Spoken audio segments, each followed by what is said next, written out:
우리 복음성가의 고백 중에서 내 인생 여정 끝내어 강 건너 언덕 이를 때 하늘문 향해 말하리 예수 인도하셨네 라고 하는 그런 찬송의 고백이 있지 않습니까?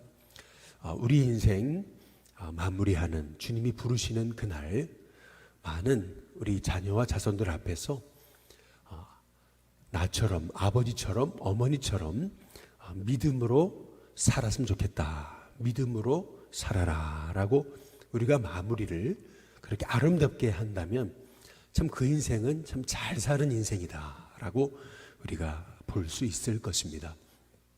한 공동체에서 평생 힘을 다해서 일하다가 마지막 은퇴할 때 부족하지만 저처럼만 하십시오 라고 우리가 얘기할 수 있다면 그 인생은 참 신실하게 잘 살아온 인생이라고 할 수가 있겠죠. 마찬가지로 오늘 사도 바울은 우리가 함께 읽은 말씀 29절에 이렇게 말합니다. 오늘 내 말을 듣는 모든 사람도 다 이렇게 결박된 것 외에는 나와 같이 되기를 하나님께 원하나이다. 나처럼 됐으면 좋겠습니다.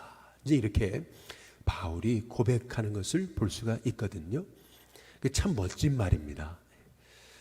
내가 이렇게 결박된 것, 이 사실 말고는 여기 있는 모든 분들이 다 나처럼 됐으면 좋겠습니다. 참 이렇게 믿음의 고백을 남길 수 있다라는 것, 참 이것은 바울이 복음 안에서 참 바르고 올바르고 빛된 삶을 살았음을 우리가 이 말씀을 통해서 알 수가 있는 거죠. 나처럼 됐으면 좋겠다. 참 이렇게 말할 수 있는 그런 참 믿음의 인물이 있다라는 거 참 복된 일입니다.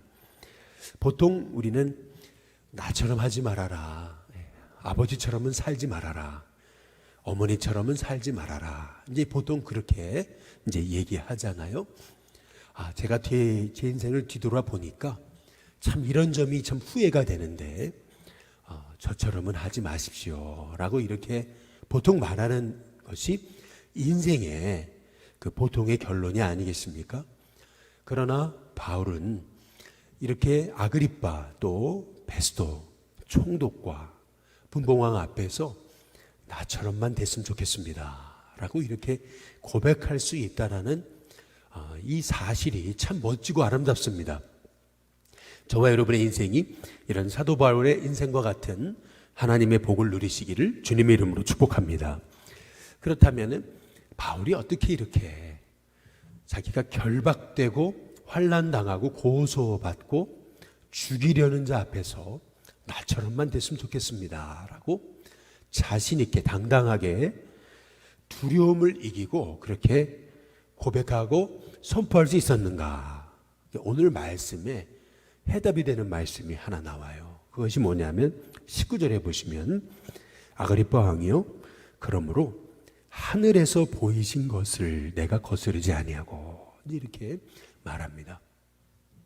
바울이 평생 오로지 복음을 위해 한 길을 가면서 그러면서도 고난을 고난으로 여기지 않고 하나님의 영광으로 여기면서 수많은 환난과 핍박과 고난 중에도 흔들림 없이 그렇게 위기의 순간에도 제가 이렇게 결박된 것을 빼고는 여기 있는 모든 분들이 다 나처럼 됐으면 좋겠습니다 라고 그렇게 당당하게 고백할 수 있었던 원인은 오늘 여기 19절의 말씀처럼 하늘에서 보이신 것, 하늘에서 보이신 것을 따라 살았기 때문에 그렇다라고 하는 것을 알 수가 있는 것입니다. 바울은 자기가 예수님 믿는 사람을 핍박하며 살았던 그 인생 속에서 예수님이 자신을 만나주시고 자신이 변화된 것, 이 모든 이 믿음의 간증, 이 간증이 결국에는 하늘에서 보이신 것을 따라 산 삶이라고 그렇게 말하고 있는 것이죠. 우리도 이 땅을 살아가면서 땅만 바라보면은 우리 인생에 소망이 없습니다. 그리고 땅만 바라보면 우리 인생이 길을 잃죠. 억울하기도 하고 또 때로는 우리의 삶이 세상의 가치를 따라서 사는 잘못 가는 인생이 될 수 있는 것입니다. 그러나 바울이 이렇게 오로지 복음을 위해 한 길을 갈 수 있었던 원인은 하늘에서 보이신 것을 따라 그 뜻에 거스르지 않고 살았기 때문에 바울이 이렇게 끝까지 이렇게 저러나 오러나 치우치지 않고 변질되지 않고 복음을 위해 사는 하나님의 종이 될 수 있었음을 우리가 기억해 볼 필요가 있는 것입니다. 마찬가지로 저와 여러분의 인생도 이렇게 하늘에서 보이신 것을 따라 살 수 있는 하나님의 종들이 다 되시기를 주님의 이름으로 축복합니다. 하늘에서 보이신 것을 따라 살았기에 여기 22절에 보시면은 바울이 참 너무 멋진 말을 하잖아요. 하나님의 도우심을 받아 이렇게 얘기합니다. 내가 오늘까지 서서 높고 낮은 사람 앞에서 복음을 증언하게 됐다. 그 복음은 전혀 새로운 것이 아니고 구약성경에서 선지자들과 모세가 반드시 되리라고 말한 것을 전한 것이다. 곧 다시 말해 그것은 뭐냐면 그리스도께서 고난받으실 것이고 또한 죽은 자 가운데서 먼저 다시 살아나셔서 이스라엘과 이방인들에게 빛을 전하시리라 라고 하는 그 구약에 약속하신 메시아의 비밀에 관한 말씀을 전했을 뿐이다 라고 이렇게 사도 바울이 당당하게 말하고 있어요. 자신이 이렇게 복음을 전할 수 있었던 원인, 그것은 다 하나님의 도우심이다 라고 이렇게 이제 고백하고 있는 것이거든요. 벌써 하나님이 도우시지 않으면은 자기는 100번도 1000번도 죽었을 사람이라는 거예요. 예루살렘에 와서도 그렇게 유대인들이 폭도처럼 변해서 이유도 없는 바울을 때리고 죽이려고 할 때 기적적으로 로마 군인들을 통해서 건져주시고 또한 예루살렘에서 가이사랴까지 호송되게 하셔서 가이사랴에서 이렇게 2년이 넘도록 이렇게 돌봄과 또 지키심을 얻은 이유는 다 하나님의 도우심 때문이다. 그래서 지금까지 자신의 인생은 높은 자를 막론하고 낮은 자를 막론하고 살아계신 하나님의 말씀, 바로 그 말씀의 핵심 그리스도 예수님의 죽으심과 부활을 증거할 수 있게 됐다라고 그렇게 사도 바울이 고백하고 있는 것을 볼 수가 있거든요. 저와 여러분의 인생에도 하나님의 도우심을 받아 생명의 말씀을 전하는 복음 전도자로 살아갈 수 있는 하나님의 종들이 되시길 주님의 이름으로 축복합니다. 오늘 여기 바울의 인생을 통해서 우리가 알게 되는 것은 결국 우리가 늘 걸음걸음마다 우리가 해야 될 일, 그것은 복음 전하는 일임을 이제 알 수가 있습니다. 또한 복음 전하는 인생을 하나님이 도우신다라고 하는 사실을 우리가 볼 수가 있는 것이죠. 어떻게 도우시는 거냐면은 오늘 여기 말씀에 보니까 24절에 베스도가 크게 소리내요 이렇게 얘기하잖아요. 총독이요 크게 소리를 지르면서 바울에게 말합니다. 바울아, 네가 미쳤다. 이제 이렇게 말합니다.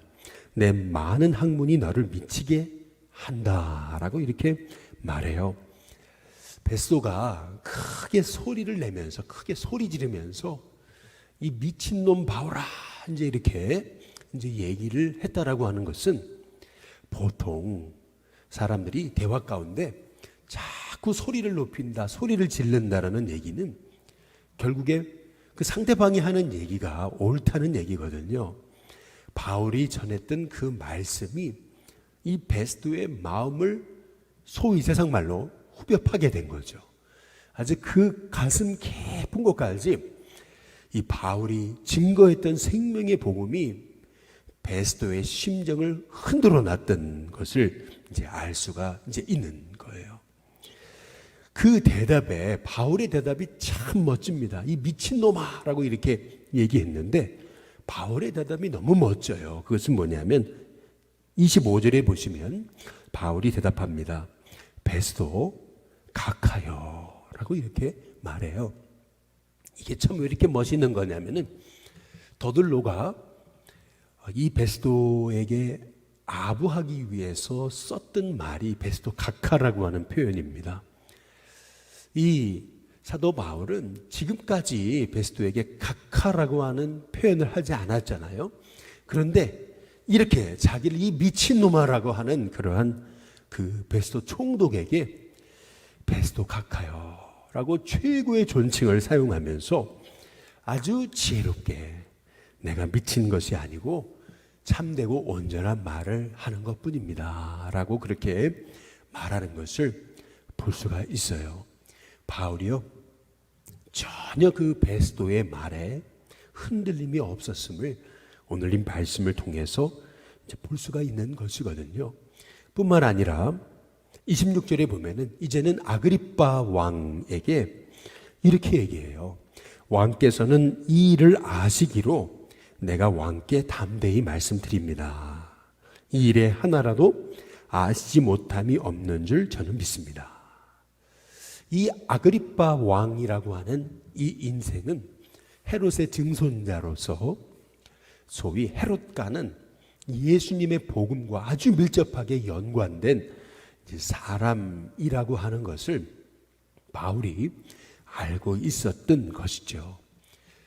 그 헤롯 대왕 시절부터 시작해서 헤롯 안디바, 헤롯 아그리빠 1세 그리고 지금의 헤롯 아그리빠 2세는 너무도 놀랍게도 엄청나게 복음에 가까웠던 그러한 인물들임을 알 수가 있어요.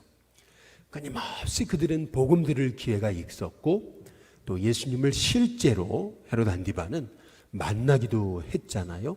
직접 복음에 대해서 접해 들었던 그런 가정, 인생 인물들이었던 거죠. 그래서 바울이 지금 얘기하는 겁니다. 헤롯 아그리빠 왕이요, 왕께서는 이 일을 다 아시는 고로 제가 담대히 말씀드립니다. 왕께서는 이 일에 대해서 전혀 알지 못하심이 없는 줄 제가 믿습니다. 이 일은 한쪽 구석에서 일어난 일이 아니지 않습니까? 라고 바울이 이 아그리빠 왕을 설득하면서 27절에 이렇게 얘기하는 거죠. 아그리빠 왕이요, 선지자를 믿으십니까? 대답이 없었던 것 같아요. 그러니까 바울이 얘기하죠. 믿으시는 줄을 저는 압니다. 그때 이 아그리빠가 얼마나 그 마음이 흔들렸을까요? 그때 28절에 아니나 다를까 아그리빠가 대답하죠. 바울에게 말합니다. 네가 이 적은 말로 나를 권해서 그리스도인이 되게 하려 하는구나. 이제 이렇게 대답을 합니다. 이 말의 의미는 이런 얘기입니다.